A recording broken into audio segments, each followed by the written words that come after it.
भारत माता की।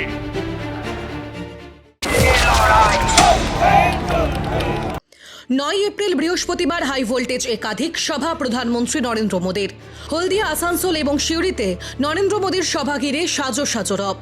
যদিও বৃষ্টির জন্য সকাল থেকেই চিন্তার ভাঁজ কর্মী সমর্থকদের কপালে। বৃহস্পতিবার মোদীর প্রথম জনসভা পূর্ব মেদিনীপুরের হলদিয়া টাউনশিপে, দ্বিতীয় সভা আসানসোলের পোলো গ্রাউন্ডে, তৃতীয় জনসভা সিউড়ির চাঁদমারি মাঠে।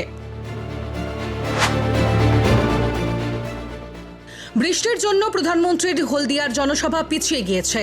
এর আগেও 2024-এর লোকসভার ভোটের সময় বৃষ্টির জন্য প্রধানমন্ত্রীর হলদিয়ার সভা বাতিল হয়েছিল। তবে এবার বৃষ্টি কমতেই ফের কর্মী সমর্থকদের ভিড় জমছে মোদীর সভায়। বীরভূমের সিউড়িতে মোদীর সভায় আঁটো নিরাপত্তা। সকাল থেকেই নিরাপত্তার চাদরে মুড়ে ফেলা হয়েছে সিউড়ির চাঁদমারি ময়দানের সভাস্থল। সকালে সভাস্থল পরিদর্শন করেন জেলাশাসক ধবল জৈন, পুলিশ সুপার সূর্যপ্রসাদ যাদব সহ প্রশাসনের উচ্চপদস্থ আধিকারিকরা। সিউড়িতে প্রধানমন্ত্রীর সভার আগে বৃষ্টির মধ্যেই ব্যস্ততার ছবি স্পষ্ট।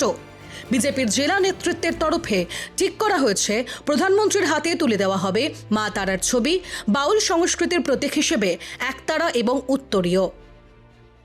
3 দশক পর দেশের যশস্বী প্রধানমন্ত্রী নরেন্দ্র মোদীজি সিউড়ি শহরে পা রাখতে চলেছেন।